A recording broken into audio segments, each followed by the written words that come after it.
పశ్చిమ గోదావరి జిల్లా ఆచంట మండలం ఆచంటలో స్వయంభూగా వెలిసిన శ్రీ రామేశ్వర స్వామి వారి ఆలయంలో మహాశివరాత్రి ఉత్సవాలు 5 రోజులు కన్నుల వైభవంగా నిర్వహించున్నారు. ఈ సందర్భంగా స్వామివారి ఆలయంలో ఆలయ కార్యనిర్వహణాధికారి మరియు ఆలయ చైర్మన్ మీడియా సమావేశంలో వివరాలు వెల్లడించారు. రేపు 13 తారీఖు నుంచి 17వ తారీఖు దాకా ఈ ఉత్సవాలని మీరందరూ కూడా అతి బ్రహ్మాండంగా కవర్ చేయాలని నేను కోరుకుంటున్నాను. ఇక్కడ జరిగే ఉత్సవాలను కొన్ని వేల మంది వచ్చి చూస్తూ ఉంటారు. నాకేమన్నా కొన్ని మిస్టేక్లు జరుగుతుంటే మీరు చెప్తారని నేను ఆశిస్తూ ఉంటున్నాను. తరువాత ఇక్కడ రోజు కూడా కొన్ని లక్షలు పెట్టి ప్రోగ్రాంలు పెడుతున్నాము.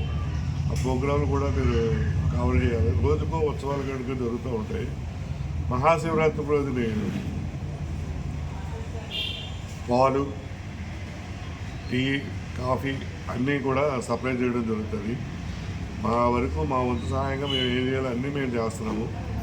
ఏమన్నా చిన్న చిన్న మిస్టేక్లు ఉంటే మీరు మాకు చెప్పి చేస్తారని కోరుకుంటున్నాను. ఫస్ట్ మీ క్యాడర్ అది చెప్పండి. నేను దేవస్థానంలో ఎగ్జిక్యూటివ్ ఆఫీసర్గా జాయిన్ అయ్యాను. కొంచెం కట్టు. ఈ స్వామివారి దేవస్థానం ఎగ్జిక్యూటివ్ ఆఫీసర్గా నూతనంగా జాయిన్ అయ్యాను. ఈ మహాశివరాత్రిలో భాగంగా శ్రీ స్వామివారి వార్షిక కళ్యాణం పాంచాహ్నిక దీక్షగా 5 రోజుల పాటు జరుగును. 5 రోజులు 13వ తారీఖున శ్రీ స్వామివారికి దివ్యంగా కళ్యాణ మహోత్సవం జరుగుతుంది. ఆ రోజు గ్రామోత్సవం కళ్యాణం జరుగుతుంది. 14వ తారీఖున అభిషేకములు వగైరా జరుగుతాయి.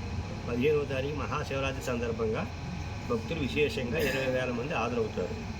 కాబట్టి ఆ విశేషమైన ఏర్పాటు పందిళ్ళు, లైటింగు, చదువు పందిళ్ళు, ఉదయం పూట పాలు, కాఫీ, ప్రసాదం కమిటీ వారికి ఏర్పాటు చేయడం. మధ్యాహ్నం 3 గంటలకు బ్రహ్మాండంగా రథోత్సవం జరుగుతుందండి. ఆ రథోత్సవం టైంలో విశేషంగా జనం పాల్గొంటారు. కాబట్టి తమరు విలేక సోదరులు సగరంతో ప్రార్థించున్నాం. అది 16వ తారీఖున అభిషేకములు ఊరేగింపు జరుగుతుంది. 17వ తారీఖున పౌలింపు సేవ సందర్భంగా త్రిశూల స్నానం మరియు కుంకుమలు పంచిపెట్టడం అనేది విశేషంగా జరిగేటువంటి ఈ దేవాలయం మాత్రమే జరిగేటువంటి విశేషమైన కార్యక్రమం.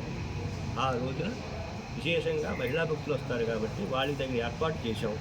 వారికి కూడా అన్నదానం వగైరా ఏర్పాట్లన్నీ పూర్తి చేసాము. వారికి కూడా మంచినీరు, మజ్జిగి, పాలు ఏర్పాటు చేయడం జరిగింది. చంటి పిల్లలకు కూడా ఏర్పాటు చేసామండి. కాబట్టి ఆ రోజున జరిగే కార్యక్రమాన్ని కూడా విశేషంగా కవర్ చేయవలసిందిగా తమను కోరి ప్రార్థించున్నాం. కళ్యాణ మహోత్సవంలో రేపు 13వ తారీఖు శుక్రవారం నుంచి ప్రారంభమవుతున్నాయి. ఈ యొక్క ప్రారంభం సందర్భంగా దేవస్థానం వారు పాల్గొన్న వారు అందరూ కూడా దగ్గరుండి అన్ని వారి యొక్క పర్యవేక్షణలో అన్ని యొక్క కార్యక్రమాలన్నీ కూడా పూర్తి చేస్తూ వస్తున్నారు. ఇంచేతనంటే ఈ యొక్క స్వామివారి చరిత్ర ఇది అని చెప్పడం లేదు, చాలా విశేషమైనది. ఈ స్వామివారికి ఉన్న ప్రత్యేకత ఏమిటంటే మహాశివరాత్రి లింగోద్భవకాలను ఉద్భవించి లింగాకారం ఏదైనా ఉంది అంటే అది ఆచంటీశ్వరుడే. ఈ యొక్క స్థలపురాణ ఆధారం ప్రకారం ఆ వడేనంబి పరమనాచి యొక్క దంపతులకి ఈ యొక్క మహాశివరాత్రి లింగోద్భవ కాలయంలో ఈ గ్రామంలో, ఈ మార్తాండపురం గ్రామంలో, ఈ దండకారణ్యంలో ఆ లింగోద్భవ కాలయంలో ఆ ఒక్క వేశ్య స్తనాగ్రహం మీద ఆయన స్వామివారి వడైనంబిన బ్రాహ్మణ పరమనాచి అర్చన చేశాడు. ఆ ఒక శ్రీవక్షస్థలం మీద ఆ ఇరువురి కోరిక మేరకు భక్తి శ్రద్ధలు స్వామివారు సాక్షాత్కరించి వారి కోరిక మేరకు వారి యొక్క మానవ దేహాల నుంచి ఈ యొక్క స్వామివారికి ఉద్భవించడం జరిగింది. తర్వాత రాముల వారు ఇక్కడ స్వామివారి విశిష్టత ఏమిటి అంటే మన రాముల వారు పరిపాలన చేసిన తర్వాత బ్రహ్మహత్య మహాపాతకం పోవడం కోసం భూమండలంతో సంచరించుకుంటూ వస్తూ ఉండగా ఈ గ్రామంలో, ఈ మార్తాండపురం దండకారణ్యంలో ఈ స్వామివారు అప్పటికే వెలిసి ఉన్నారు. అంటే పంచారామాల కంటే ముందుగా అప్పుడు ఈ యొక్క స్వామివారు ఆయన ఆకుల అలమంతో కప్పడిపోయి ఉంటే అవన్నీ శుభ్రం చేసి అభిషేకం చేసుకున్నారు. తర్వాత ఆయనకి బ్రహ్మహత్య మహాపాతకం విముక్తి పొందాడు రాముల వారు.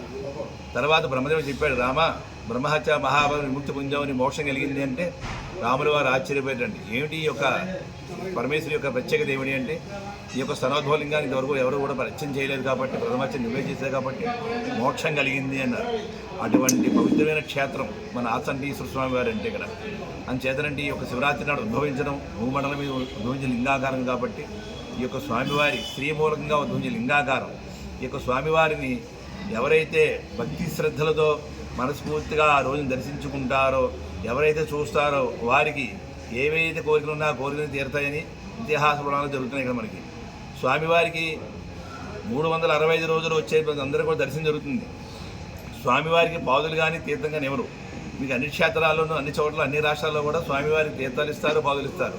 కానీ స్వామివారికి ఇక్కడ పాదులు కానీ తీర్థం కానీ ఉండవు.